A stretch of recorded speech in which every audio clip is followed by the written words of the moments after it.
சர்க்கரையும் மண்ணும். விஜயநகரத்தில் ஒரு செட்டியார் இருந்தார். அவர் பெரிய வியாபாரி. சர்க்கரை சிறிது ஈரமாக இருந்ததால் அவர் அதை வெயிலில் காய வைத்தார். அந்த சர்க்கரையும் வெள்ளை வெளேரென்று இருந்தது. இதை பார்த்த தெனாலிராமன் செட்டியாரிடம் இது என்ன என்று கேட்டான்.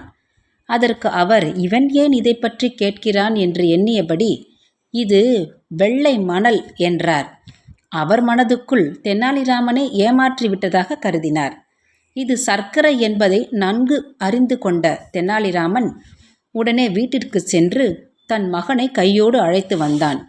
இருவரும் சர்க்கரையை வேகமாக அள்ளி வாயில் போட்டுக்கொண்டே இருந்தனர்.